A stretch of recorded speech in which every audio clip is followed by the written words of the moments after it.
Кыргызстан жыл сайын 17,5 миллиард киловатт-саат электр энергиясын коротот. Өлкө боюнча жалпы 1 миллион 585 миң абонент бар. Ал эми өлкөдө 15 миллиардка жакын электр кубаты өндүрүлөт. Калган таңсыктык чет өлкөдөн импорттолот. Жаңы салынып жаткан үйлөр жана ишканалардын ачылышы менен электр кубатын сарптоо жыл сайын өсүүдө.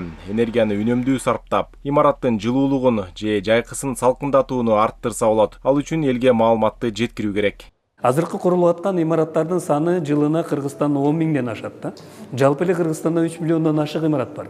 Эгерде ошонун баардыгын энергия эффективдүү деңгээлге жеткире турган болсок, бүгүнкү күндөгү чыгып аткан электр энергиянын өзү эле бизге жетиштүү болушу мүмкүн да, кыштын күнүндө эле да. Бул биринчиден, экинчиден ошондо чыгарып аткан электр энергиянын ашыгын биз сатууга мүмкүнчүлүк түзөбүз. Бул бюджетти сактоо, байытуу, көбөйтүү, анан ошол эле убакта үй бүлөлүк бюджетти бизнес багытында болсо чыгымды азайтуу мүмкүнчүлүгүн жетишүүнүн аябай туура бир жолу да.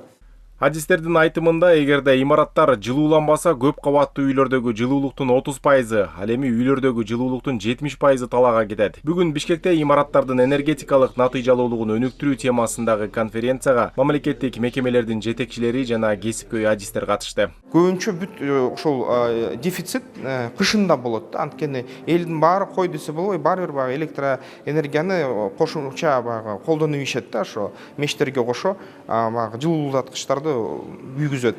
Эгерде ошо электр энергияны үнөмдөйлүк десек, ошо энергия эффективдүүлүк имарат кылсак, мисалы үчүн, ошо энергия эффективдүү имарат бизге ошол эле 2 миллиард, 3 миллиард киловатт электр энергияны кышында үнөмдөп бермек. Албетте бул дефицитти токтотмок да. Азыр эле ушу мисалы үчүн газ курганга чейин дагы бир канча жыл өтөт. Ага чейин ошо үнөмдөөнү киргизсе, ошо газ курулганга чейин дефицитти ошо жоюп коймок да. Ошондой мааниси бар да, ошо энергия эффективдүү.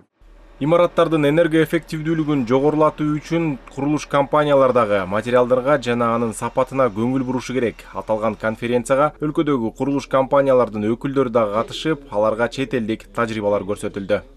Конечно, дома, которые уже старые, скажем. Көбүн эсе эски үйлөрдү энергия эффективдүү эмес деп айтсак болот. Себеби алар совет мезгилинде курулган. Энергия эффективдүү үйлөрдү куруу үчүн материалдарды туура тандоо керек. Ошондой эле жылуулоо да абдан маанилүү. Үйлөрдүн сыртын жылуулоо суук мезгилде температураны кармаса, жайкысын салкын болууга шарт түзөт. Учурда электр энергиясына альтернатива катары күндөн кубат алуучу панелдер жана жылуулук насостору дагы кеңири колдонулууда. Ал эми энергия эффективдүүлүктү жайылтууга арналган бул конференция 14 майда Ош шаарында уланат. Бакберди Баязбеков, Руслан Бараненко, ЛТР, Бишкек.